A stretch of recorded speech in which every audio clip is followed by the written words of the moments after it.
Y pasaríamos al grupo 5 sobre destrucción de la educación y devastación de las generaciones futuras. Van a intervenir Juan Melchior sobre educación y sobre jóvenes Violeta Pacheco y Fernando Márquez. Bueno, buenas tardes a todos, a todas, a los hermanos y hermanas de este México nuestro, y con el permiso de los jueces del Tribunal Permanente de los Pueblos, nos dirigimos hacia ustedes. Los trabajadores de la educación de este país, militantes de la Coordinadora Nacional de Trabajadores de la Educación, nos presentamos a esta audiencia final del Tribunal Permanente de los Pueblos, Capítulo México, con un profundo agradecimiento al Tribunal y sus jueces, porque nos han permitido fortalecer nuestros argumentos contra las medidas del Estado mexicano, medidas que, inscritas en su paquete de 11 reformas estructurales transformadoras, han violentado y desmantelado el derecho constitucional de los mexicanos y mexicanas a la vida, a la educación, al trabajo, a la salud y sobre todo al libre pensamiento. La Coordinadora Nacional de Trabajadores de la Educación participamos en la audiencia Violencia contra los Trabajadores en mayo de 2012 en el local de telefonistas de la República Mexicana, donde acusamos al sindicato y en especial a Esther Gordillo Morales por la violencia laboral ejercida contra los trabajadores de la educación y por el asesinato de representantes sindicales y populares, como el caso de Misael Núñez Acosta. En esta ocasión, el fallo fue condenatorio para el CENTE y su líder vitalicio. En ese momento, Esther Gordillo, hoy presa por desvío de fondos sindicales. En noviembre de 2013, en el marco de las protestas políticas de la Coordinadora Nacional de Trabajadores de la Educación contra la impuesta y mal llamada reforma educativa, nos presentamos ante el Tribunal Permanente de los Pueblos para demandar al Estado mexicano por la violencia ejercida contra los movimientos sociales. En esta memorable fecha donde se escuchó nuestra voz y que posteriormente, habiendo escuchado las acusaciones generales y estudiado la documentación presentada, el Tribunal Permanente de los Pueblos condena a los sucesivos gobiernos de México, encabezados por los presidentes Gustavo Díaz Ordaz, Luis Echeverría Álvarez, José López Portillo, Miguel de la Madrid Hurtado, Carlos Salinas de Gortari, Ernesto Zedillo Ponce de León, Vicente Fox Quesada, Felipe Calderón Hinojosa y Enrique Peña Nieto, y a cada una de las dependencias, órganos, organismos e instancias legislativas, administrativas y jurisdiccionales responsables de la tipificación de conductas delictivas, del establecimiento e implementación de penas y medidas de seguridad, del diseño, aplicación y evaluación de la política criminológica, de seguridad pública y de seguridad integral de la nación, de la procuración e impartición de justicia, de la prevención, investigación y persecución del delito, de la tutela jurisdiccional de los derechos y la readaptación social, de los órganos de inteligencia y de la actuación de los cuerpos policíacos y militares, así como a las autoridades obligadas a promover, respetar, proteger y garantizar los derechos humanos, además de prevenir, investigar y sancionar y reparar sus violaciones, en la medida de sus respectivas responsabilidades por la impunidad estructural y las injusticias, los abusos y los crímenes denunciados en esta audiencia ante el Tribunal Permanente de los Pueblos, y en particular por establecer y mantener el marco legal e institucional que permite la violación generalizada de los derechos civiles y políticos, de los derechos económicos, sociales y culturales reconocidos en los convenios internacionales, entre otros de los pactos internacionales de derechos humanos de 1966 y la Convención Americana sobre Derechos Humanos de 1969 y sus respectivos protocolos adicionales. Con este fallo se da fortaleza a nuestra lucha. Sin embargo, la necedad de la clase política, empresarial y oligárquica que en el país ya han llevado a su extremo sus políticas que vienen del paquete de las reformas estructurales, configuran en el país la puesta en marcha de leyes que protegen el desvío de poder. Con el cierre del ciclo de reformas estructurales, se pretende también cerrar el derecho universal de la población a diferentes beneficios sociales que dan forma al Pacto Social Revolucionario, y se pretende que todo de aquí en adelante sea regido por las leyes del mercado. Con la puesta en marcha del Tratado de Libre Comercio entre México, Estados Unidos y Canadá hace 20 años, se inicia en el país una serie de reformas que hoy concluye el PRI, con la complicidad de los empresarios, los personeros del imperio y sobre todo los especuladores. Con este cierre del ciclo en México, los gobiernos en turno ya no serán los administradores de la riqueza nacional, tendrán la facultad de desviar su poder gubernamental para beneficiar a unos cuantos o a ellos mismos. Por ejemplo, con la reforma energética, el principal beneficiario de la renta petrolera no será la población, serán las grandes compañías que ganan las diferentes licitaciones. Con la reforma educativa, los beneficios de la educación pública no serán, los beneficiarios de la educación pública no serán los estudiantes y los padres de familia, serán los particulares y los empresarios que puedan invertir en el sector. Ese mismo día, el 22 de noviembre de 2013, quisiéramos la acusación contra el Estado por la represión a movimientos sociales, se solicitó al Tribunal Permanente de los Pueblos una audiencia temática de educación, la cual se aprobó para desarrollarse los días 3, 4 y 5 de octubre de 2014 en el Club de Periodistas de la Ciudad de México. Es necesario reconocer el esfuerzo del tribunal, ya que el tema educativo no era un eje de las acusaciones. Sin embargo, haber permitido una audiencia en este tema refrenda la gravedad del asunto y nos permite profundizar en la investigación de la violencia ejercida contra el pueblo de México en el aspecto educativo, tema que cruza por todas las reformas estructurales del peñismo. Derivado de las acusaciones que hiciéramos en el Club de Periodistas, queremos informar al tribunal y al auditorio que la compañera Neida Patzul, docente indígena de Ticul, Yucatán, cesada hace un año por participar en las protestas contra la reforma educativa, ha sido reinstalada en su puesto de trabajo. El día 30 de octubre de este año,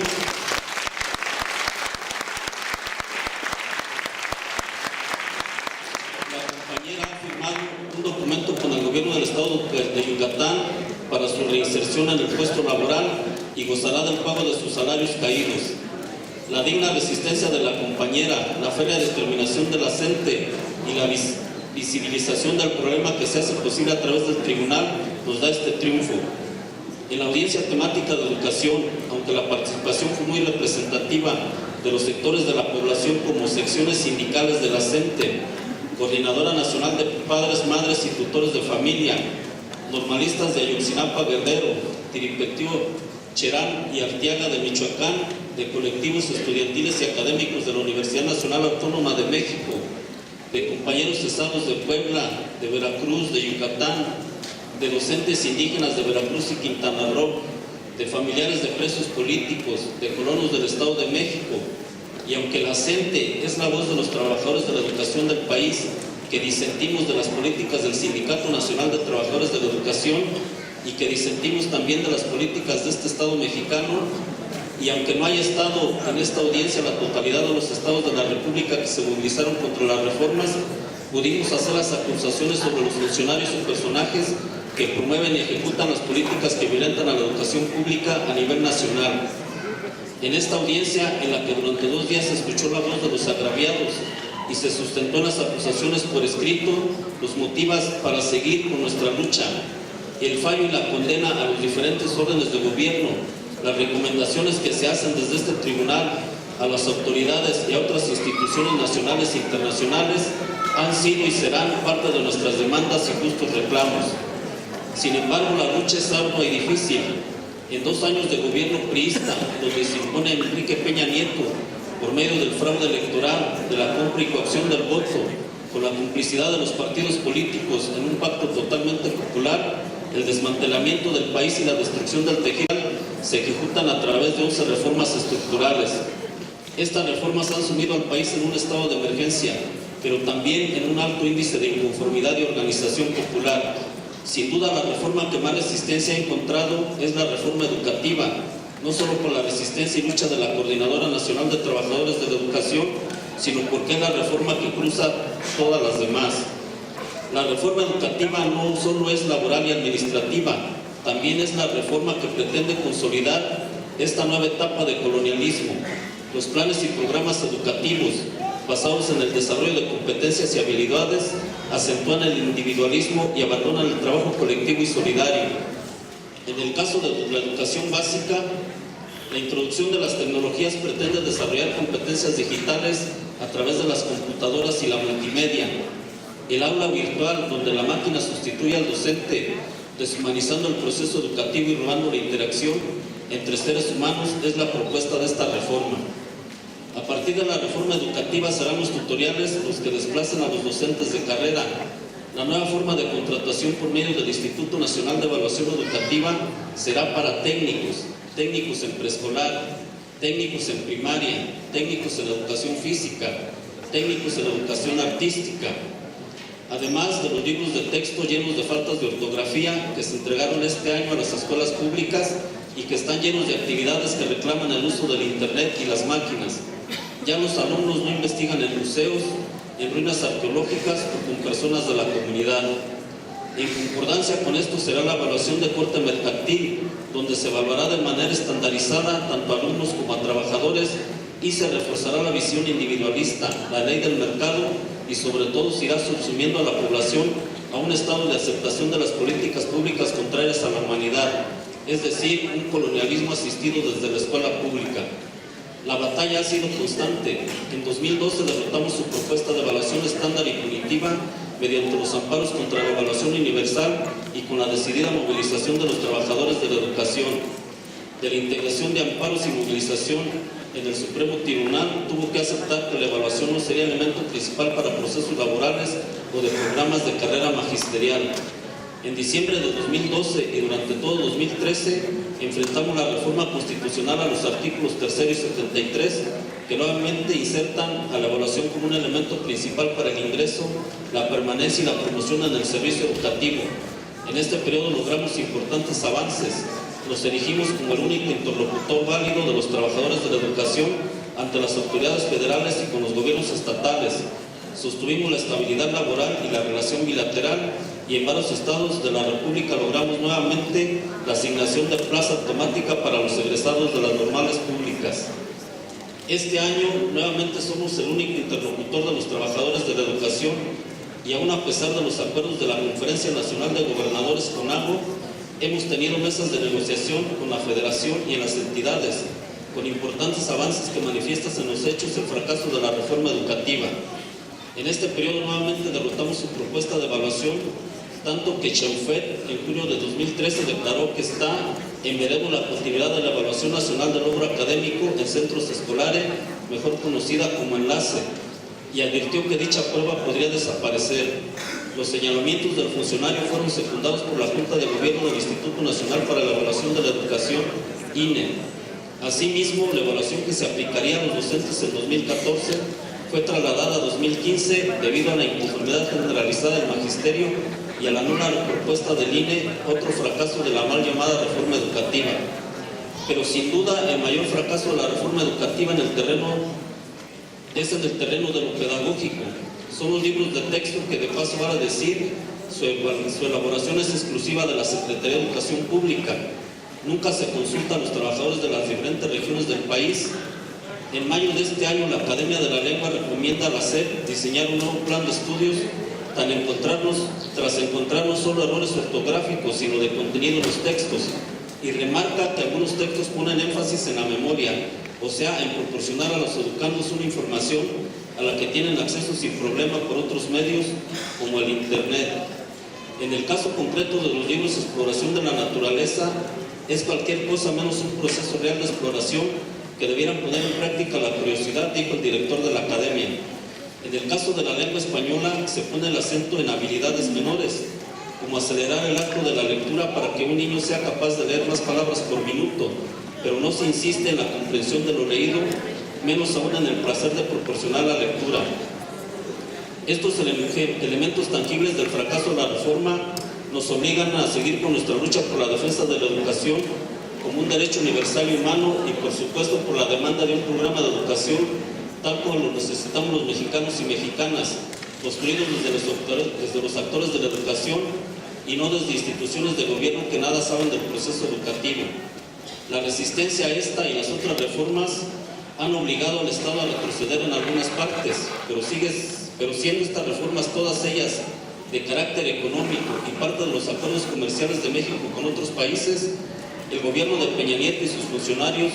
han acudido a las más diversas formas de represión y coacción.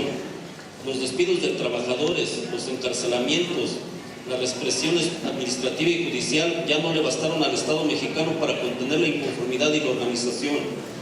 En un escandaloso y aberrante desvío de poder, el Estado mexicano se ha hecho cómplice del crimen organizado para contener la protesta, las ejecuciones sumarias, tanto del ejército como de los grupos criminales, los desaparecidos, los desplazados de sus territorios, son parte de la estrategia gubernamental que se sirve de grupos criminales y paramilitares para consolidar sus reformas. Peña Nieto, que llegara al poder por medio de la televisión, la compra y coacción del voto, sigue siendo partidario de estas prácticas para ocultar los fracasos de su gobierno. Por ejemplo, en términos de seguridad y disminución de la criminalidad, en un comparativo con el anterior sexenio, en los últimos 11 meses de gobierno de Calderón, las ejecuciones alcanzaron la cifra de 18,161, mientras que en un periodo similar de este gobierno, entre el 1 de diciembre de 2012 y el 31 de octubre de 2013, hubo 19,016 ejecuciones. A 20 meses y previo al segundo informe y de acuerdo al Sistema Nacional de Seguridad Pública, el 1 de diciembre de 2012 al 31 de julio de 2014 hubo 59,899 averiguaciones previas por homicidios dolosos y culposos, mientras que en el mismo periodo del Calderonato, 20 meses al inicio de su sexenio, la cifra fue de 43,694. En este rubro y en el periodo de Peña lo supera con 14,205. Estos datos oficiales y los no oficiales han sido ocultados por las numerosas campañas en medios de comunicación desde la Secretaría de Gobernación y desde el mismo Ejecutivo, que repiten hasta el cansancio que la criminalidad ha disminuido al máximo. Asimismo, el gobierno federal oculta la verdad de las ejecuciones y asesinatos, diciendo que en este último periodo ha crecido el índice de muertes por accidentes.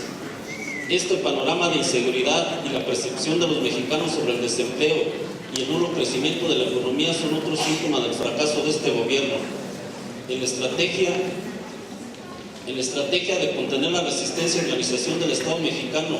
en complicidad con diferentes órdenes de gobierno y con el crimen organizado, es el responsable del acto de barbarie cometido contra estudiantes normalistas de Ayotzinapa, Guerrero.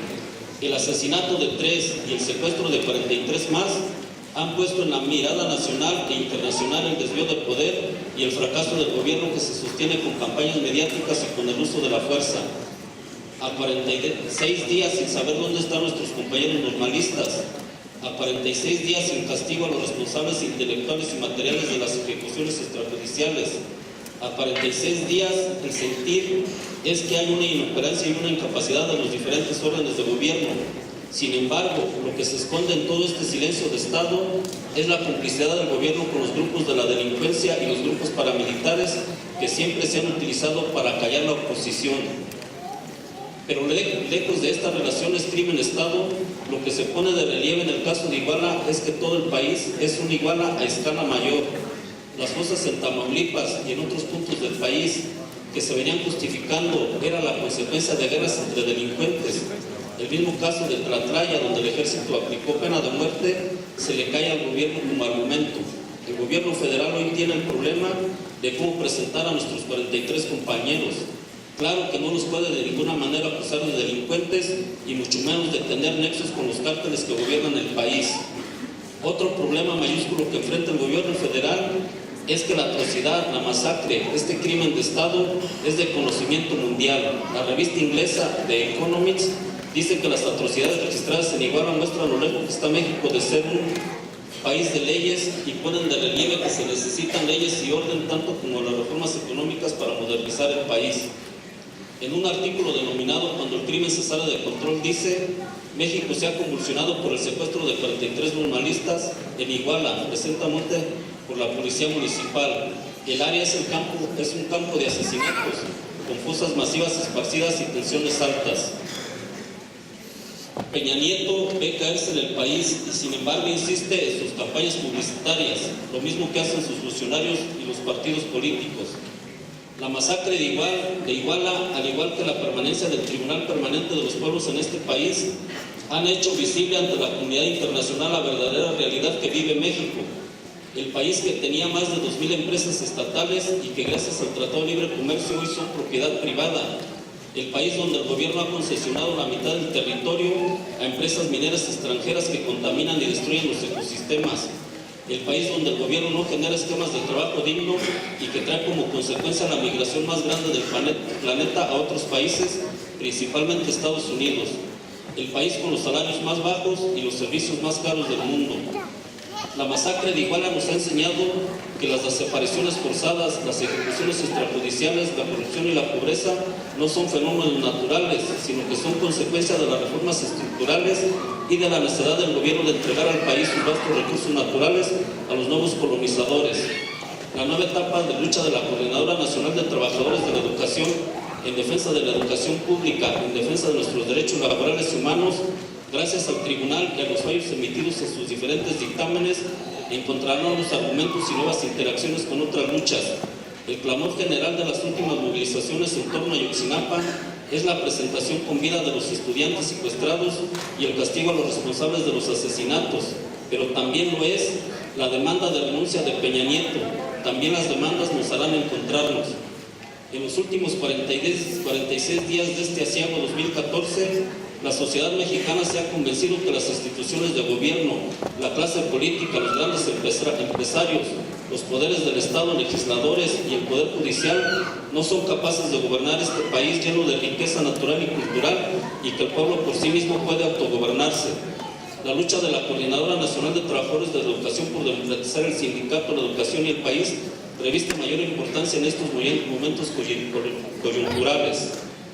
Sin pretender así hacer aquí una nueva acusación, queremos exponer algunos datos sobre la nueva agresión contra los trabajadores de la educación y el pueblo de México, y en todo caso como argumentos de nuestra demanda por la aprobación de la reforma educativa y las otras reformas estructurales. La Ley de Coordinación Fiscal, que entrará en vigor en 2015, devuelve a la Federación la potestad sobre los recursos financieros destinados a la operación de la educación básica y normal, y esta misma habrá de instrumentar salarios, gasto educativo, investigación y también infraestructura y equipamiento. La diferencia con otras administraciones es que este ya no agrupará en los fondos dineros, dejando fuera, por ejemplo, lo relativo a los gastos de ampliación y equipamiento de las escuelas, lo que le da vigencia a la reforma en torno a la gestión y autogestión de pares y directivos, como lo expresa el artículo 73 constitucional reformado en los transitorios capítulo 5, fracción 3, inciso A, que dice: fortalecer la autonomía de gestión de las escuelas ante los órdenes de gobierno que corresponda con el objetivo de mejorar la infraestructura, comprar materiales educativos, resolver problemas de operación básicos y propiciar condiciones de participación para que alumnos, maestros y padres de familia, bajo el liderazgo del director, se involucren en la resolución de los retos que la escuela enfrenta. La violencia contra la educación pública, los trabajadores y el pueblo sigue latente. Los dictámenes finales del Tribunal Permanente de los Pueblos nos serán de gran utilidad. Por eso reiteramos nuestro agradecimiento por haber instalado una audiencia para este tema. Asimismo, agradecemos al doctor Hugo Aboites, a Antonia Candela Martín, a Tatiana Cor, a César Navarro Gallegos y a Pablo Ramazotti, quienes fungieron como jueces en esta importante audiencia, que forma parte de las acusaciones contra el Estado mexicano, que en el Tribunal Permanente de los Pueblos, capítulo México, se desarrolló en el mes de octubre. Seguros de que nuestra voz y la de muchos agraviados se escuchará en la comunidad internacional, nos atrevemos a demandar nuevamente la derogación de las reformas estructurales, la aparición con vida de los 43 estudiantes normalistas secuestrados por el Estado mexicano, castigo a los asesinos y la renuncia de Peña Nieto.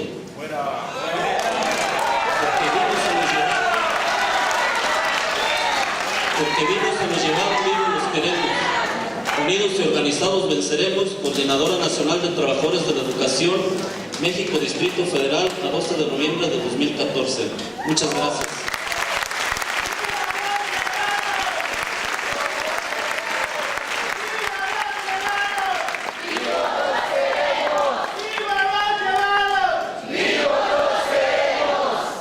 Hola, buenas tardes al jurado,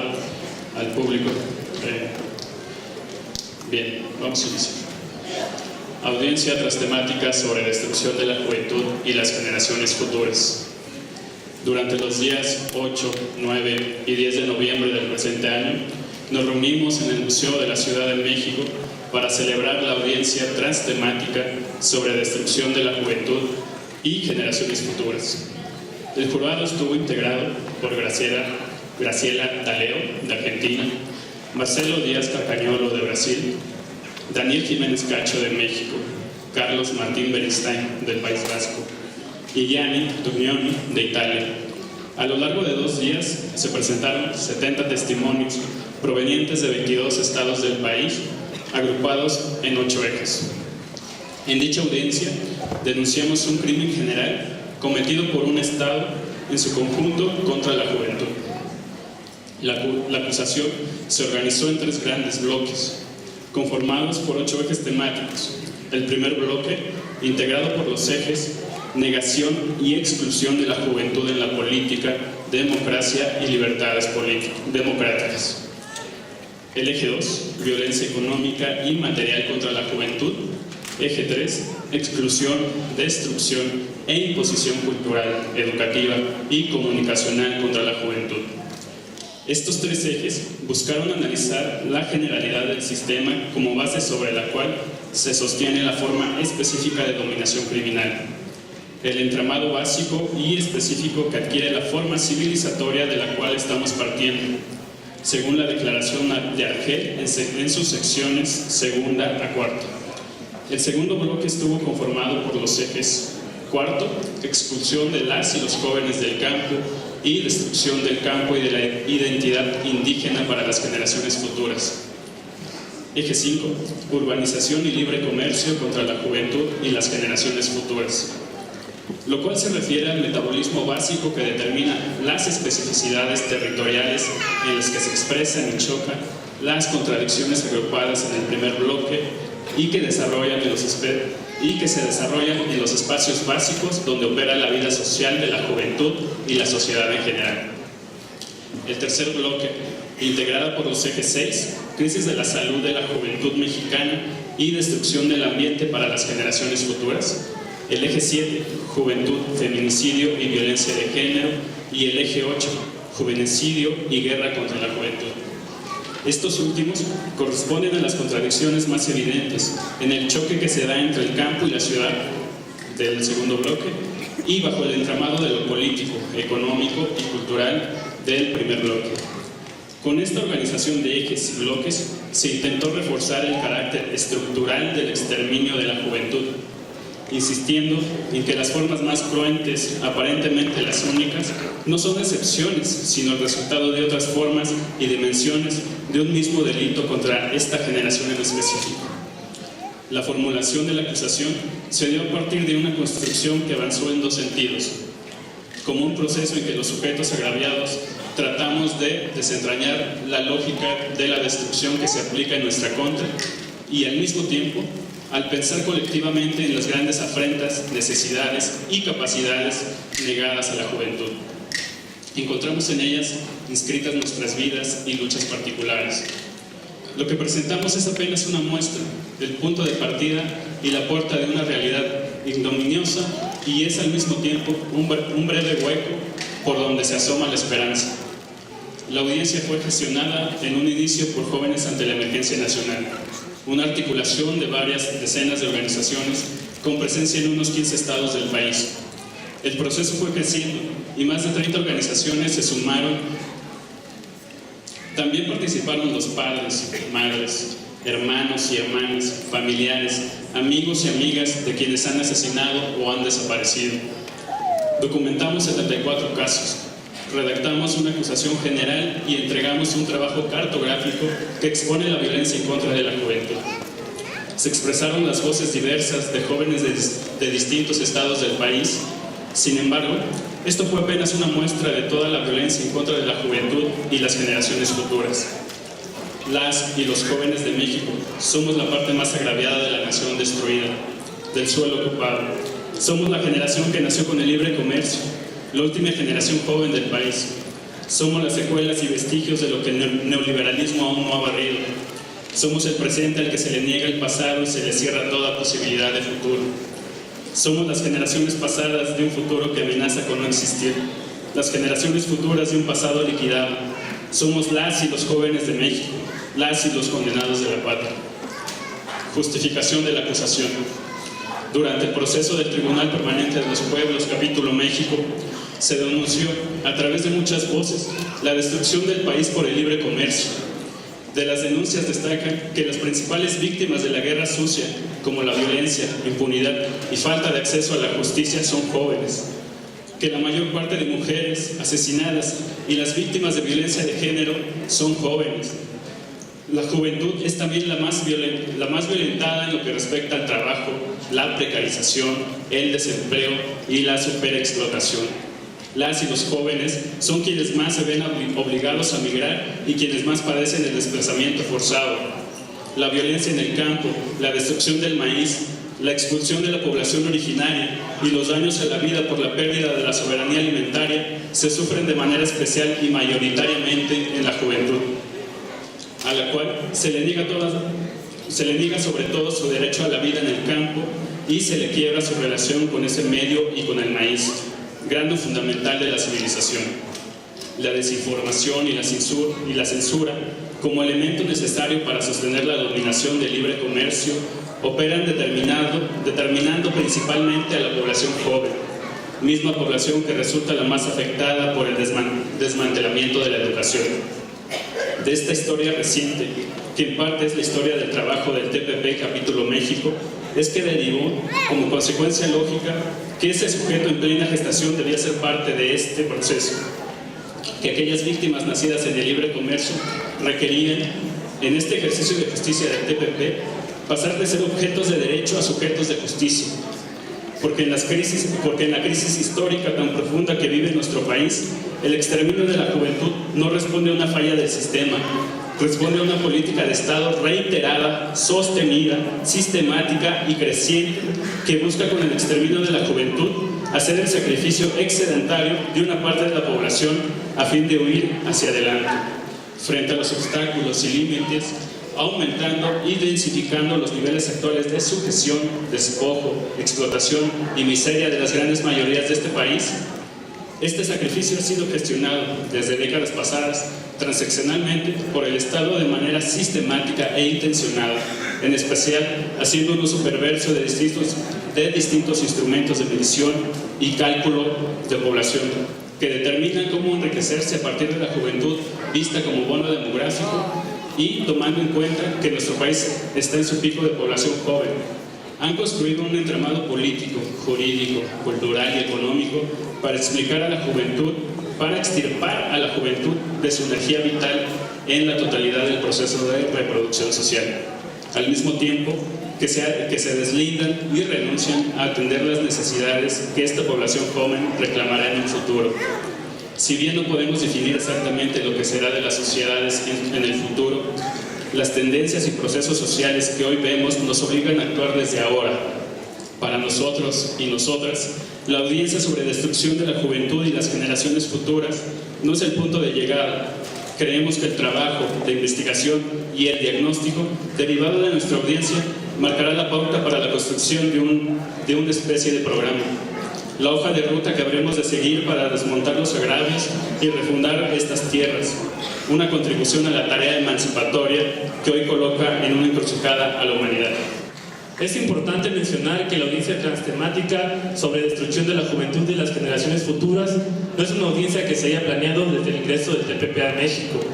La idea de esta audiencia surge a raíz de nuestra participación como jóvenes en las audiencias sobre campo, devastación ambiental y represión a los movimientos sociales. Fue en noviembre de 2013 cuando, como parte de una iniciativa llamada Jóvenes ante la Emergencia Nacional, decidimos llevar a cabo una audiencia que nos permitiera proponer un enfoque de agravios y luchas desde la juventud y hacia las generaciones futuras.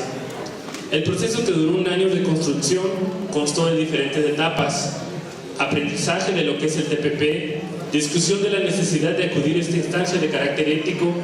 planeación y diseño del contenido de nuestra audiencia, invitación a otras juventudes y organizaciones,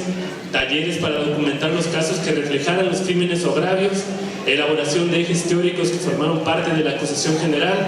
así como definición de responsables, exigencias y las implicaciones que se tendrían sobre las generaciones venideras. Finalmente, contactamos a las personas y pueblos agraviados para que acudieran a dar sus testimonios. Por último, queremos mencionar que desde el momento en que decidimos participar en el TPP, hemos tenido la confianza y apoyo de varias organizaciones solidarias, como el Comité 68, la Asamblea Nacional de Afectados Ambientales, la Organización Campesina Emiliano Zapata, MLM, el Consejo Coordinador Obrero y Popular, el Movimiento por la Paz con Justicia y Dignidad, el Movimiento de Liberación Nacional, entre otros, así como de los garantes del TPP Capítulo México. La importancia de la juventud en el desmantelamiento y la ocupación neocolonial del país. Como parte de la entrega del país y como condición de esa entrega, los políticos que gobiernan el país, a través del uso, control y desmantelamiento del Estado mexicano, han construido todo un entramado jurídico, económico, cultural, político y militar para someter permanentemente con violencia a la juventud, a fin de que pueda servir como mera fuerza de trabajo disciplinada a las necesidades del libre comercio. El Estado mexicano interviene en los ámbitos internacionales negociando y firmando acuerdos de libre comercio. En estos procesos, uno de los bonos más importantes que una economía tiene para ofrecer en la negociación es lo que se llama bono demográfico, el cual solo tiene sentido dentro de una dinámica de producción y reproducción económica inherentemente excluyente.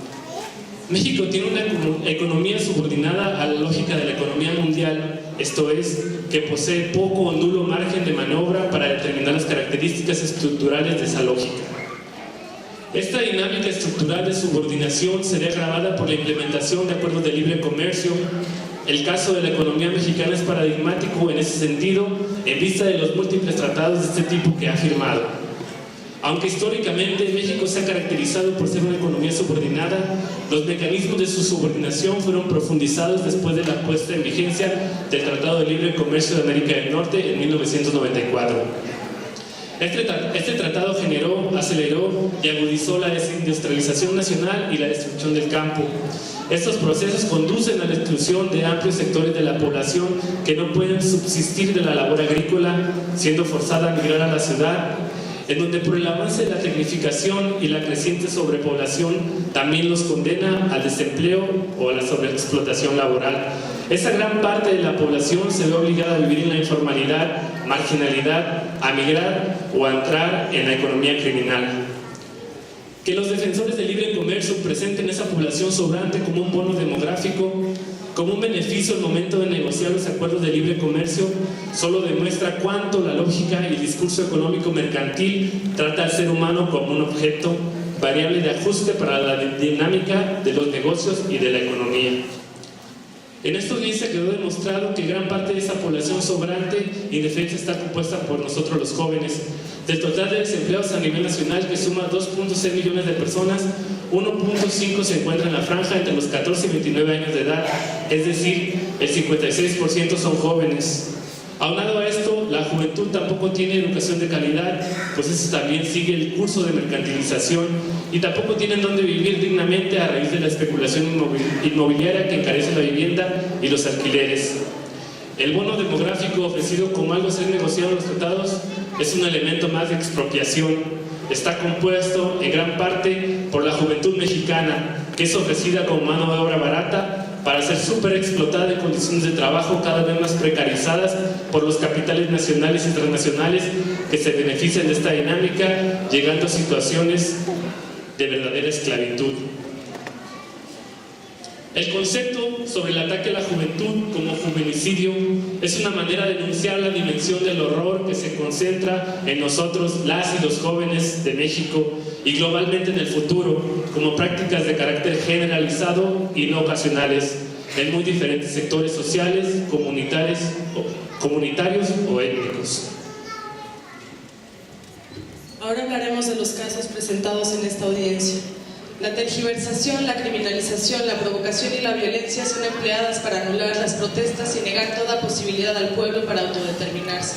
En este sentido, destacamos el caso presentado por las naciones Tenec y Xinhui, que ante la constante persecución y violencia ejercida por grupos criminales y fuerzas federales han decidido organizarse a través de sus usos y costumbres, creando instancias propias de autogobierno y seguridad que a la fecha no han sido reconocidas por el Estado, negando a las y los jóvenes indígenas, herederos de los fundantes de esta nación,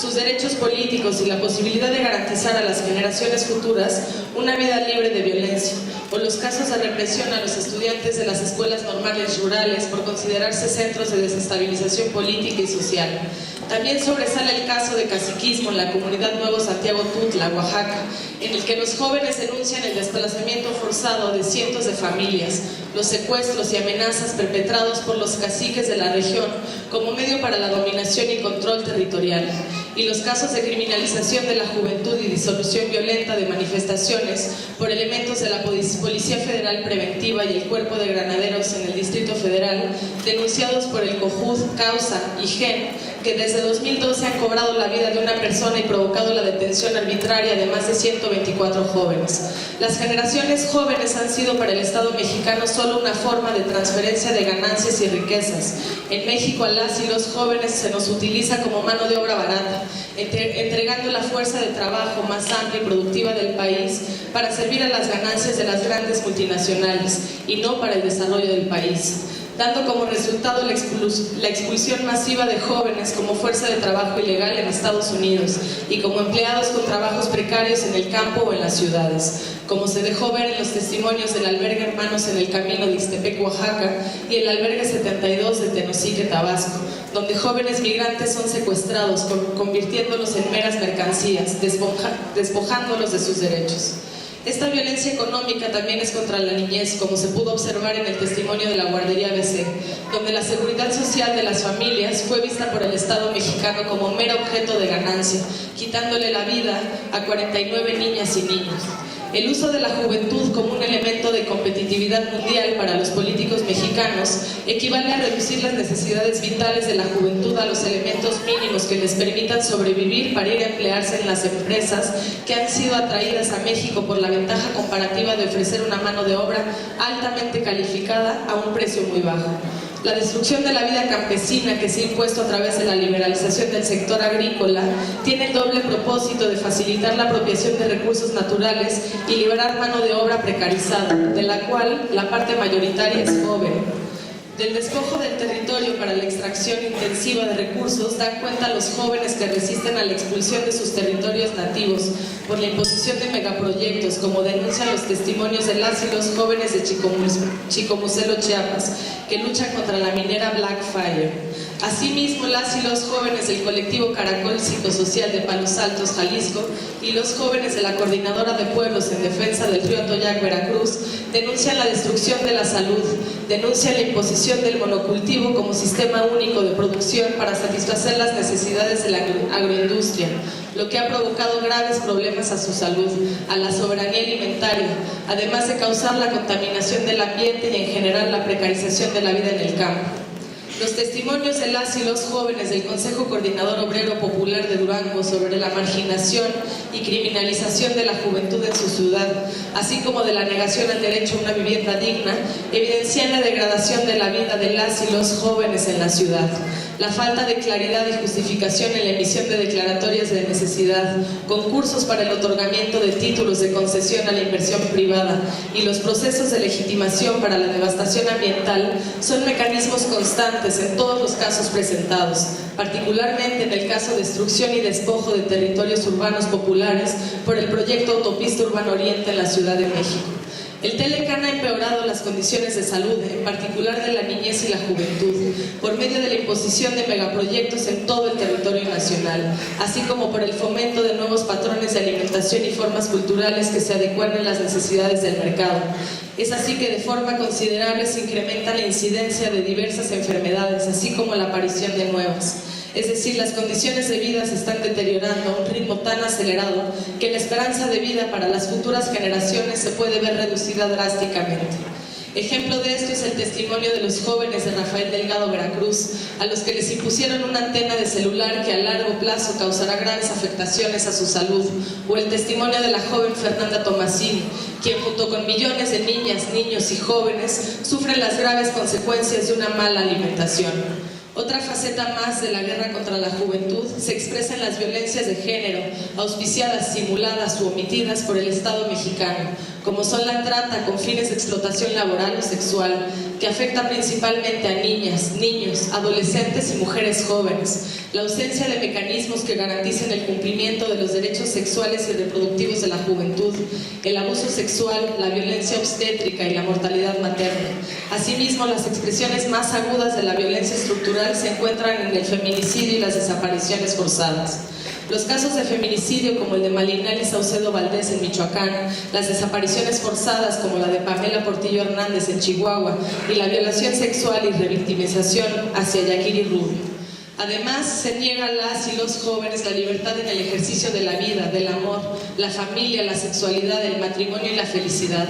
De esto dan cuenta los testimonios de la mujer transgénero, Jazz Bustamante de Veracruz, y el caso de diversidad y disidencia sexual del maestro Filo en la comunidad de Santa Clara, Huitziltepec, en la Mixteca poblana. En la audiencia de juventud de este tribunal hemos escuchado los testimonios de los padres de las niñas y niños que murieron incinerados en la guardería ABC, también el caso de los adolescentes muertos en el incendio del News Divine del Distrito Federal. Al cúmulo de las violencias anteriormente expuestas se suman las desapariciones y asesinatos de jóvenes en el país por cuerpos policíacos, militares y delincuenciales. Incluso las juventudes que integran los cuerpos estatales de seguridad son afectadas. Así lo han documentado y denunciado las madres y padres de los jóvenes hoy ausentes que le dan cuerpo al movimiento por la paz con justicia y dignidad. Sus voces denuncian que estos crímenes contra la juventud son crímenes que se han cometido desde hace varios años. Su caminar en búsqueda de la justicia les ha llevado a encontrarse con el horror que vive hoy el país.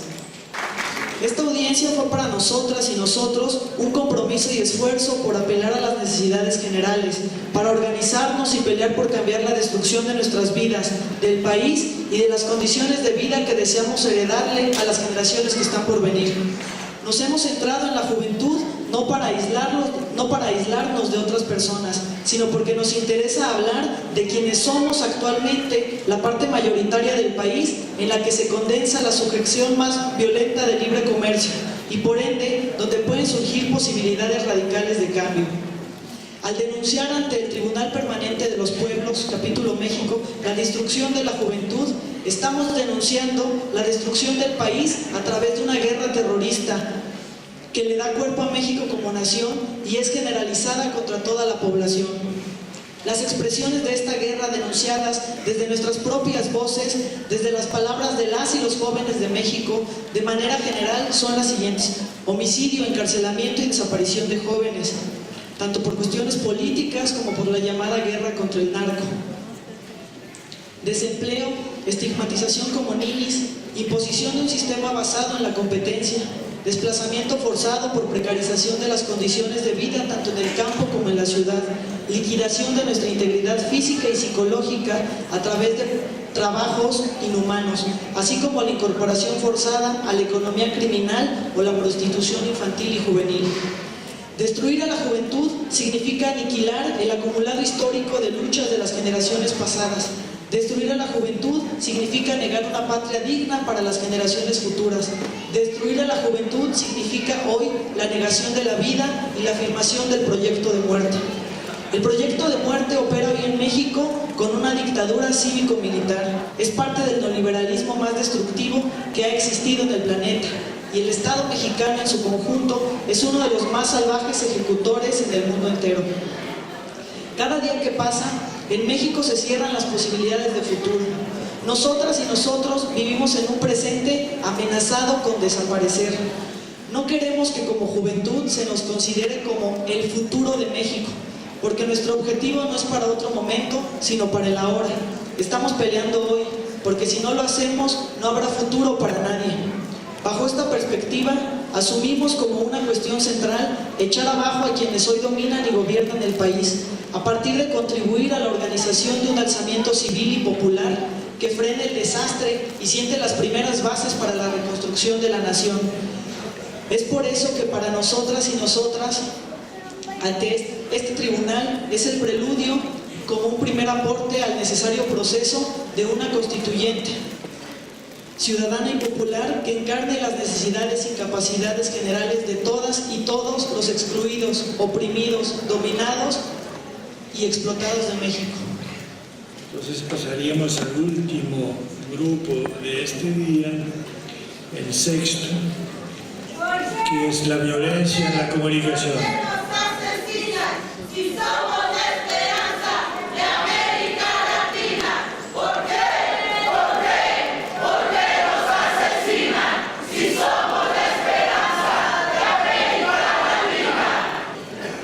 Distinguidos miembros del jurado, distinguidos miembros del Comité de Garantes,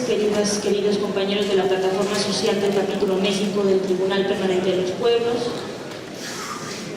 gracias por aguantar hasta ahora. Las organizaciones sociales y sindicales, colectivos, pueblos, periodistas, académicos y ciudadanos de este país que participamos en la audiencia temática sobre desinformación, censura y violencia contra los comunicadores, venimos a presentar la relatoría de las actividades realizadas en torno a este eje temático del Capítulo México del Tribunal Permanente de los Pueblos. En octubre de 2011 asumimos el compromiso de sacar adelante los trabajos de esta audiencia. Y hoy nos presentamos ante ustedes, jueces y jueces, de este Tribunal Internacional Ético y de Conciencia, para ratificar lo que dijimos en esa ocasión. Primero, de acceso a la información, la concentración monopólica de los medios masivos y la violencia contra los comunicadores afecta de manera muy grave los derechos individuales y colectivos de los mexicanos y va aparejada prácticamente a todos los agravios que se presentan en este Tribunal Permanente de los Pueblos. La guerra sucia y la violación de los derechos humanos se encubren bajo bolsones de silencio que contribuyen con la impunidad, mientras las protestas sociales son permanentemente criminalizadas. Segundo, que el Estado mexicano es el principal responsable de la grave situación de desinformación, censura y violencia contra comunicadores, así como de la generación de zonas de silencio propiciadas por una violencia dirigida a provocar terror,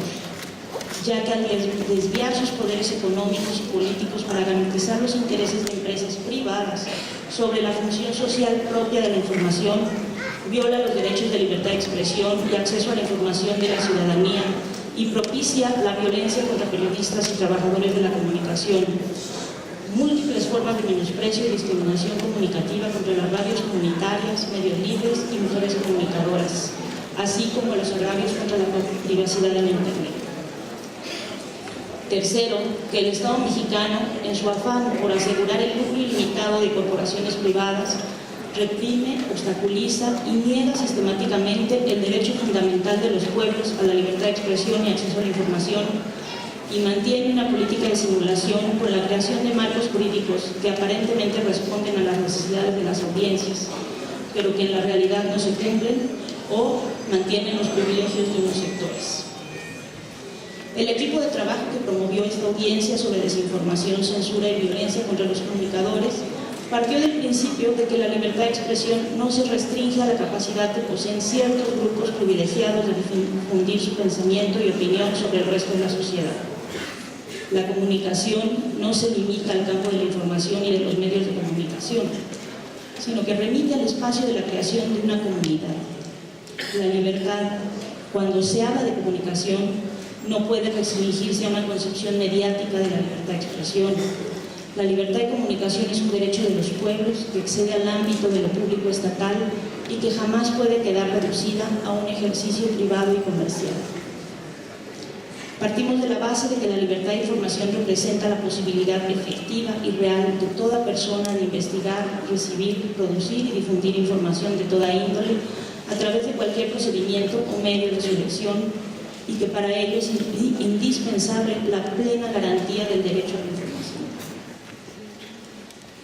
A partir de estas premisas, el equipo promotor realizó una serie de foros de diagnóstico con el título Comunicación y Libertad que se llevaron a cabo entre enero y mayo de 2012. El foro incluyó 6 sesiones en las cuales se trataron temas apremiantes. Primero, los monopolios mediáticos. Segundo, la desinformación y la criminalización mediática de las luchas sociales. Tercero, la censura y la violencia contra los comunicadores. Cuarto, la situación de las radios comunitarias. Quinto, el derecho a saber y los megaproyectos. Y sexto, las nuevas tecnologías y el derecho a los espacios públicos. El 30 de octubre de ese año, esos mismos temas se abordaron de forma integral en un foro que se llamó Violencia Mediática y Terrorismo del Estado, que se realizó en la Universidad Autónoma Metropolitana. Es importante aclarar que, dada la naturaleza de los temas abordados y de los actores involucrados en esta audiencia, la dinámica de participación y organización de los trabajos fue distinta a la del resto de las audiencias. En el caso de los periodistas, por ejemplo, se trata de un gremio que apenas ha comenzado un proceso de organización independiente, por lo que fue necesario pasar antes por un aprendizaje para saber cómo documentar los casos. Sin embargo, y me alegra decirlo, hubo una participación importante de periodistas activos a lo largo del proceso de esta audiencia. Otro problema que fue necesario trabajar es la desconfianza natural que se ha producido entre los sectores de la población civil criminalizados por los medios de comunicación y los propios periodistas. Para ello fue necesario establecer espacios de diálogo entre los distintos grupos participantes. Con ese objetivo, y a lo largo de todo 2013, se realizaron reuniones bimensuales entre los distintos colectivos y organizaciones participantes de la audiencia para identificar los casos emblemáticos que pudieran ser presentados ante el tribunal y encontrar las evidencias que permitieran desmenuzar la complejidad de los problemas relacionados con la desinformación y la censura, cuyos afectados son todos los ciudadanos mexicanos. El 20 de junio de 2014 se realizó una preaudiencia de criminalización mediática de la protesta social y el 26 de junio hubo una mesa redonda sobre monopolios mediáticos y la nueva legislación una vez que se había aprobado. La audiencia temática final sobre desinformación, censura y violencia contra comunicadores se llevó a cabo del 7 al 17 de septiembre de este año. Las sesiones de trabajo estuvieron articuladas alrededor de 5 ejes principales: monopolios mediáticos, criminalización mediática de la protesta, violencia contra comunicadores y comunicadoras, exclusión de las radios comunitarias y de la sociedad civil, así como agravios al derecho a la privacidad y a la libertad de expresión en Internet. Las denuncias correspondientes a las temáticas enunciadas son presentadas de manera sintética en el apartado que sigue. El tribunal escuchó las ponencias de representantes de grupos de comunicadores y asociaciones para la libertad de expresión, de periodistas agredidos, de medios de comunicación independientes, de radios comunitarias, de movimientos estudiantiles, sindicales y populares. Todos los testimonios dibujaron un cuadro amplio de violaciones a la libertad de expresión y de ataques a los comunicadores en México. En el tema de los monopolios mediáticos, la Asociación Mexicana por el Derecho a la Información expuso su lucha a lo largo de 3 décadas por contar con una legislación que garantice el derecho a la información. En su exposición, Amedi mostró cómo las recientes reformas constitucionales en materia de telecomunicaciones abrieron la posibilidad de contener el control monopólico de las televisoras y radiodifusoras. Sin embargo, la legislación secundaria canceló en los hechos la posibilidad de regular a los monopolios mediáticos. Se encubrió a los monopolios que prevalecen en cada sector, sea radio, televisión abierta, televisión por cable, telefonía, internet, tanto como a la propiedad cruzada que prevalece en manos de muy pocas empresas, destacadamente de las que conforman el duopolio televisivo, Televisa y Televisión Azteca. De aquí resulta que, aunque el grupo Televisa acapara alrededor del 62% del mercado de la televisión de paga en el país, sus empresas quedan protegidas por la norma contenida en la nueva legislación.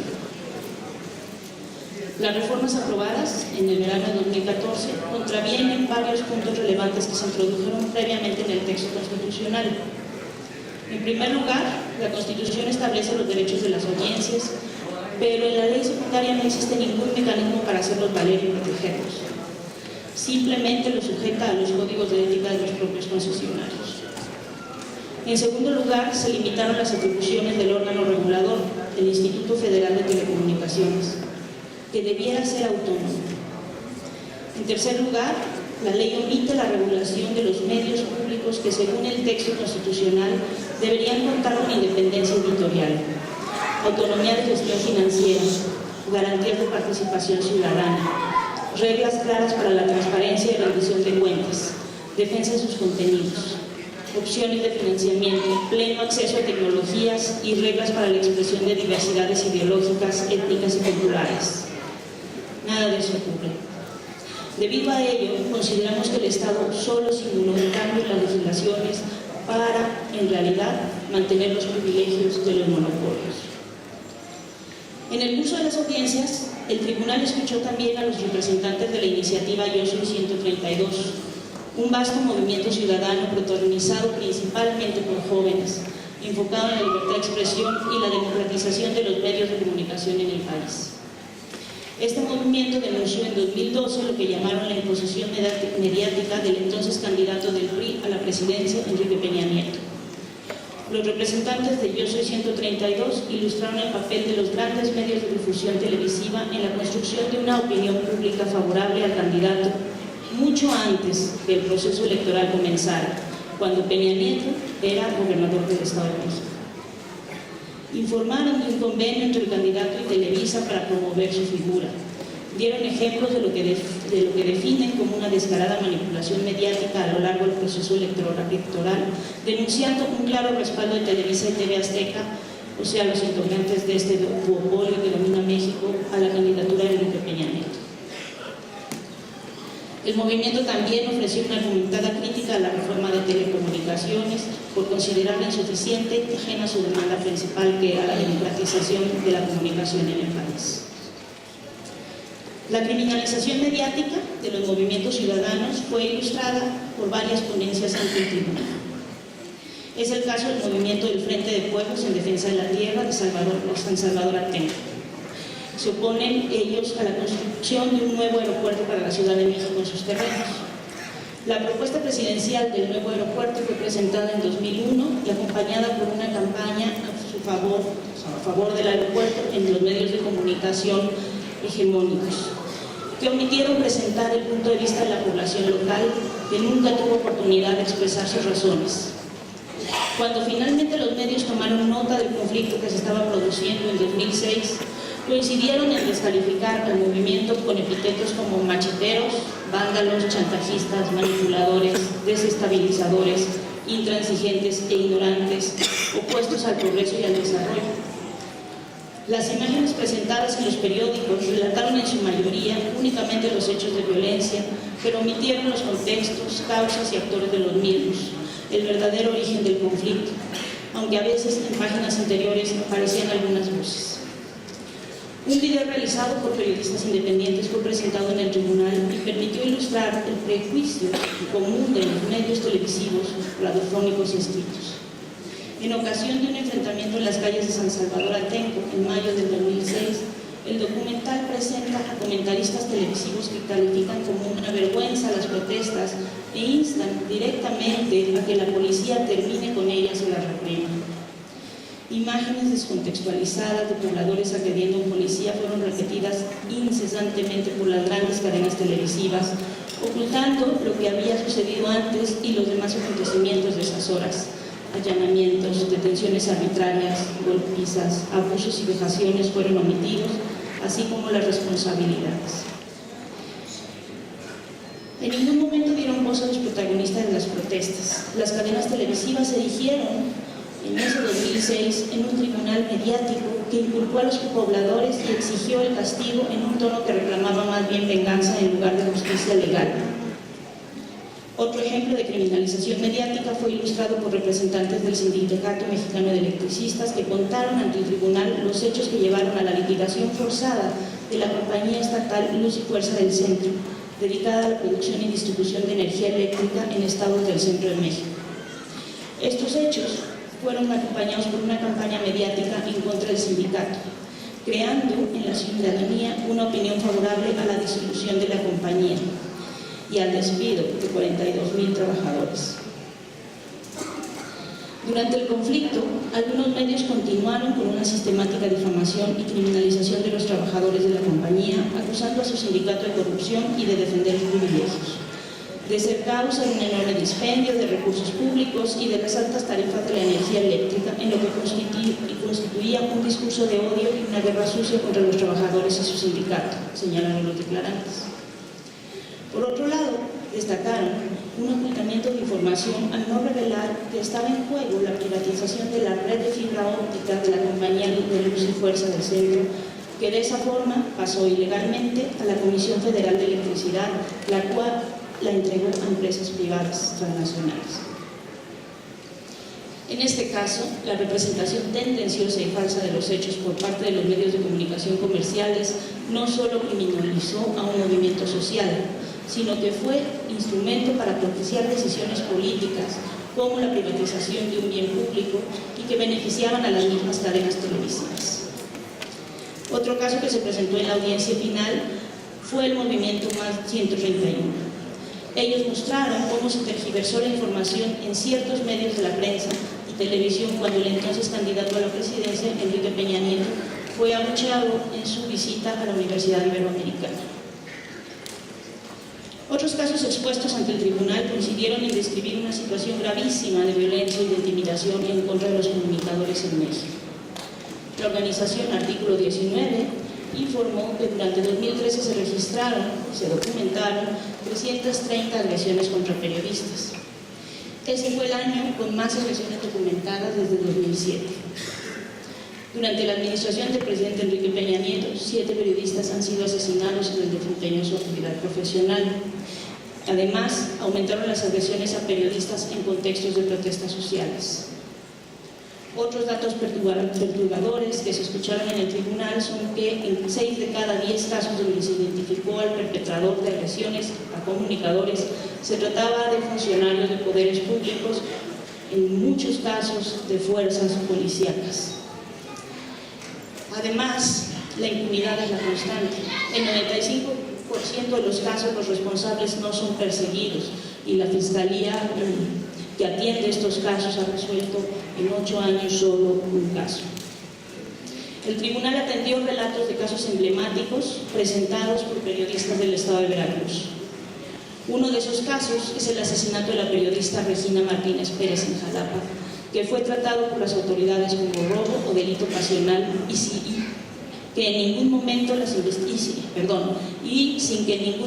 investigaciones consideraran posibles causas relativas a su trabajo como periodista. Ella era corresponsal de la revista Proceso. Se prefirió juzgarla como una mujer y no hacer justicia, afirma la ponencia recibida por el tribunal. Sin embargo, un testimonio escrito por la misma periodista meses antes de ser asesinada señalaba que el clima de terror en el medio periodístico es en todo el estado de Veracruz. Los denunciantes ligan estos casos con una constante situación de violencia alrededor del estado de Veracruz, un territorio estratégico de negocios e industria petroquímica que se ha convertido en zona de guerra entre cárteles del crimen organizado y en el que han sido asesinados 17 periodistas en los últimos 10 años.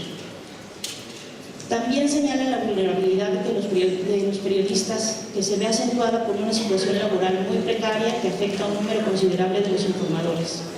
así como un éxodo debido a las amenazas y presiones de grupos criminales y de funcionarios. Muchos comunicadores han sido despedidos luego de participar en protestas y la mayoría de los reporteros no cuenta con un salario fijo ni con seguro social. A esto hay que añadir que las mujeres periodistas sufren una discriminación específica, como lo testimonió a este tribunal el Grupo Comunicación e Información de la Mujer, que ha registrado 184 casos de violencia contra mujeres periodistas en México entre 2002 y 2013. La frecuencia de agresiones ha aumentado de manera notable en los últimos años, añadieron. La Red de Periodistas de a Pie, organización a la que yo pertenezco, relaciona este aumento de la violencia contra los comunicadores a partir de un factor coyuntural, la llamada estrategia bélica de seguridad en el sexenio pasado, así como varios factores estructurales, la corrupción y la debilidad generalizada en el sistema de justicia, una complicidad entre grupos mediáticos más poderosos y el poder político construida durante las décadas de hegemonía del PRI, el servilismo de directivos de los medios y una preocupante falta de capacitación de los periodistas. La apertura democrática de la prensa, observable a partir de los años 90 del pasado siglo, no llegó a todo el país, afirmó en su testimonio la Red de Periodistas de a Pie. El resultado es que en el país se extendieron zonas de silencio forzado en las cuales los grupos delictivos deciden qué se publica y qué no en los medios de comunicación locales. Quisiera agregar que para nosotros, para la red de periodistas de a pie, esta desinformación no es casual, obedece a una política de Estado. A eso hay que agregar que, como en el caso de las reformas en materia de telecomunicaciones, hay una simulación del Estado en la protección y prevención de agresiones a periodistas y personas defensoras de derechos humanos. Eso se muestra porque a 2 años de creada la Ley de Protección a Personas Defensoras de Derechos Humanos y Periodistas, el mecanismo que se creó para hacer efectiva esta protección no ha actuado, y todos los indicadores revelan un incremento de agresiones y amenazas físicas, psicológicas, legales y digitales que ponen en peligro la integridad física, moral y financiera de los periodistas, ya no solo a manos del crimen organizado, sino también por acciones ordenadas y ejecutadas por autoridades locales, estatales o manos federales. Hay un dato que dimensiona todo. En los primeros 9 meses de 2014 se documentaron 201 agresiones a periodistas, es decir, un promedio de 1 cada 28 horas.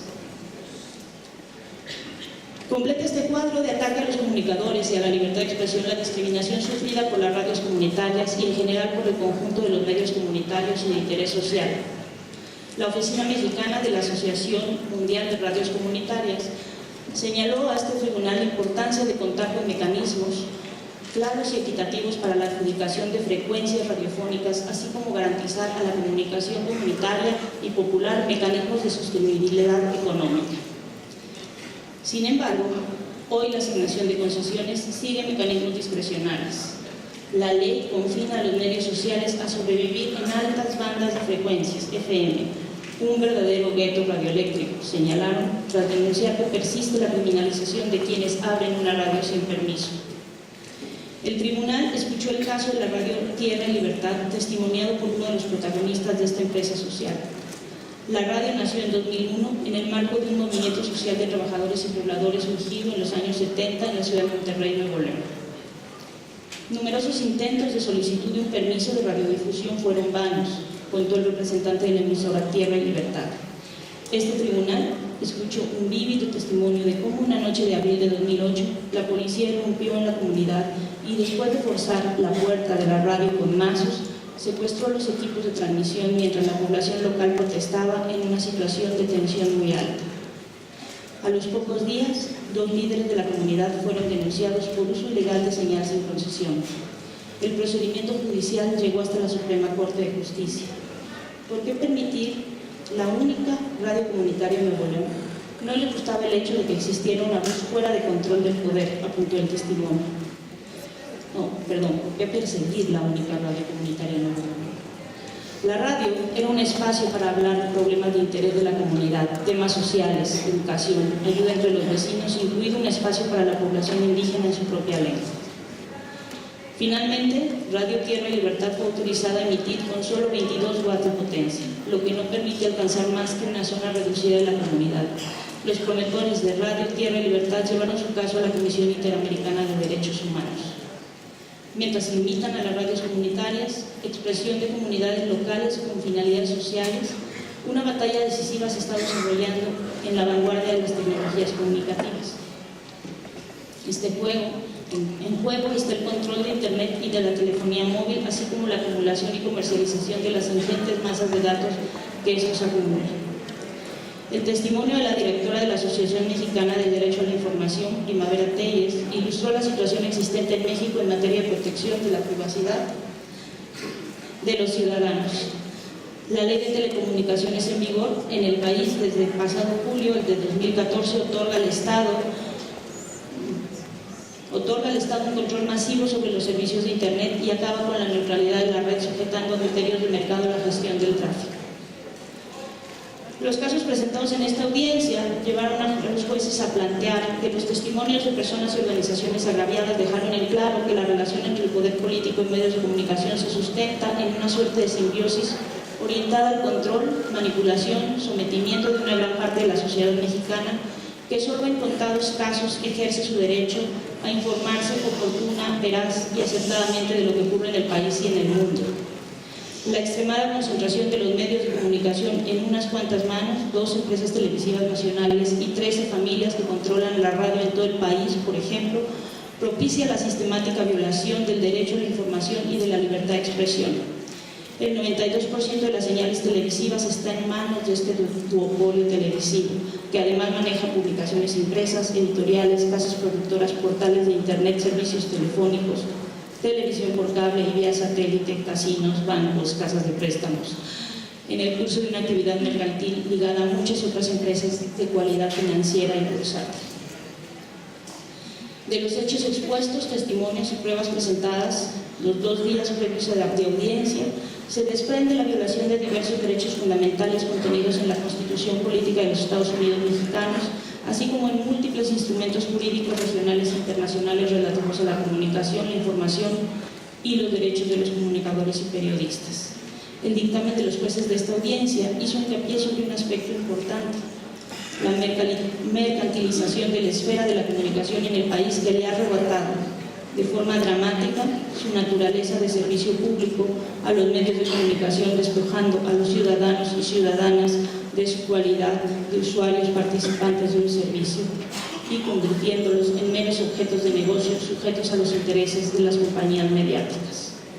No me voy a extender más en esta relatoría. Ustedes han recibido el documento que presentamos, el documento completo que tiene todas las demás partes de esta auditoría. Solo quiero definir 3 o algunas acusaciones centrales que hicimos al Estado mexicano por violar los derechos de libre expresión y a la información, al presidente Enrique Peña Nieto y a la Procuraduría General de la República por omisión para ejercer facultades legales de atracción en casos de periodistas asesinados, desaparecidos y agredidos, al Poder Ejecutivo y a las cámaras legislativas del Congreso de la Unión por incumplir la disposición constitucional de regular los servicios públicos de telecomunicaciones y radiodifusión en beneficio del interés general, que limitaran el poder de los actuales poderes fácticos en materia de televisión abierta, al Poder Ejecutivo Federal nuevamente por haber enviado una iniciativa de ley que violenta los derechos humanos, como son la libertad de expresión, acceso a la información, derecho a la información, libre acceso a Internet y derecho a la privacidad, a la Suprema Corte de Justicia de la Nación por abstenerse de decidir sobre la inconstitucionalidad de las leyes aprobadas, al Poder Legislativo por persistir en la criminalización de las y los comunicadores comunitarios, manteniendo vigente el artículo 150 de la Ley General de Bienes Nacionales, a la Comisión de Derechos Humanos por no pronunciarse al respecto de las graves violaciones a derechos humanos aprobadas a la ley, a la Secretaría de Gobernación por usar de forma abusiva el derecho penal para criminalizar y acallar voces disidentes de las radios comunitarias y medios libres,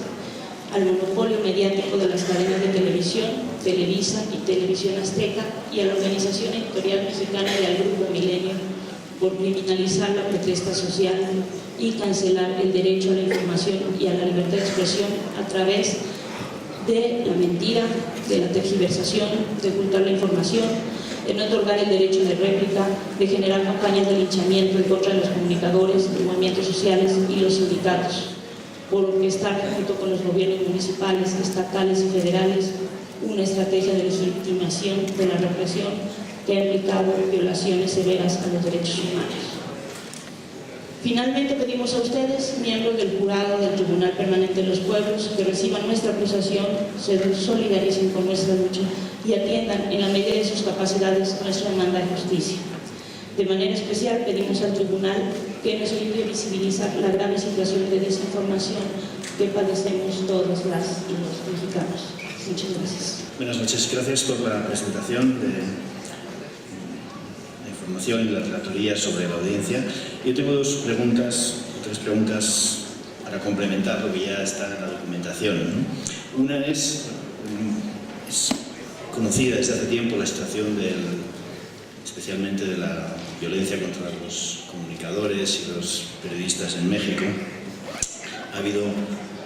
informes del relator de libertad de expresión, tanto de la Comisión Interamericana como de Naciones Unidas. Quisiera saber cómo valoran ustedes esos informes y cuál ha sido la respuesta del Estado mexicano a la problemática señalada en esos informes. Supuestamente México tiene un programa de protección que afecta también, que está dirigido también hacia los periodistas, y quisiera saber cuál es la evaluación que hacen ustedes de ese programa, si nos pueden proporcionar algunos datos porque el Estado generalmente dice que ya cuenta con un programa de protección frente a los periodistas. Gracias. Sí, bueno, en relación con la posición de la Relatoría, efectivamente la Relatoría de Derechos Humanos ha hecho una serie de recomendaciones que hasta ahora no han sido cumplidas. Hizo un informe especial en 2010, después de que fue el año más duro de asesinatos contra periodistas, tuvimos 11, y hasta ahora el gobierno mexicano, ni el anterior, el de Felipe Peña Nieto, digo, el de Felipe Calderón Hinojosa, ni el de Felipe Peña Nieto, se han reunido con ninguno de los relatores. Entonces, para nosotros esa es una señal muy clara de la posición que tiene el gobierno, el Ejecutivo Federal ante esta situación. No se han reunido. Efectivamente, también en 2012, diciembre de 2012, se creó el Mecanismo Federal de Protección a Personas Defensoras de Derechos Humanos y de Periodistas, que es lo que estaba mandado por la Ley de Protección a Personas Defensoras de Derechos Humanos y Periodistas, y comenzó a funcionar casi inmediatamente. Se creó un Consejo Ciudadano que durante 2 años funcionó con un rezago casi del 70%. Fue necesario, requirió pues que hubiera que el Consejo Ciudadano se retirara de la mesa para que empezaran a tratar de trabajar con el rezago. Hasta el año pasado había un ejercicio de 300 millones de pesos del dinero que se había destinado durante esos años a la protección de periodistas. Apenas ahora se están empezando a sacar los casos, pero lo que ha ocurrido en el caso de los periodistas, más que de los defensores, es que la mayoría de los periodistas, la mayoría de los compañeros han terminado por desistirse de sus acusaciones o de estar en el mecanismo, de acudir al mecanismo ante la falta de respuestas. Quisiéramos añadir que nada más un aspecto de la situación de las últimas semanas. Dice, finalmente es necesario agregar que después de la situación relatada en la audiencia, se han registrado acontecimientos que indican que la grave situación que se ha documentado puede agravarse aún más. Uno de esos acontecimientos es el caso de los estudiantes de la Normal Rural de Ayotzinapa, Raúl Isidro Burgos, atacados el pasado 26 de septiembre en Iguala, Guerrero, por policías municipales, que dio como resultado el asesinato de 6 personas y la desaparición forzada de 43 normalistas. Este hecho, que ha conmocionado a la sociedad y a la comunidad internacional y que se ha definido por muchos analistas como un crimen de Estado, evidencia que la criminalización mediática de la protesta se mantiene, no solo hacia los normalistas, sino también hacia sus familias y los sectores de la población que se han unido para exigir justicia. En gran parte de los medios de comunicación han surgido juicios peyorativos hacia los estudiantes, tildándolos de estar ligados con el crimen organizado o de ser guerrilleros. Se editan frecuentemente imágenes de marchas pacíficas con imágenes de acciones violentas, como las del incendio de una estación del Metrobús que ocurrió el miércoles 5 de noviembre a más de 20 kilómetros de distancia de la marcha, generando además la idea de que las manifestaciones son violentas. El segundo caso al que queremos hacer mención es el de la tuitera, la doctora María del Rosario Fuentes Rubio, activista que publicaba para Valor por Tamaulipas, una cuenta en donde se alerta a los ciudadanos sobre situaciones riesgosas ligadas a la delincuencia organizada en la zona. María del Rosario se encargaba de denunciar estos hechos vía Twitter para informar, para prevenir a sus seguidores, pero su trabajo terminó el 16 de octubre del presente año, cuando fue secuestrada y asesinada. Las fotos de sus últimos momentos fueron publicadas en su propia cuenta de Twitter, acompañadas de mensajes de advertencia a sus seguidores. El caso de la doctora María Rosario está inserto en el mismo contexto que el de Ayotzinapa, donde gobierna la total impunidad y se puede atentar de esta manera a la libertad de expresión y a los derechos humanos de los ciudadanos.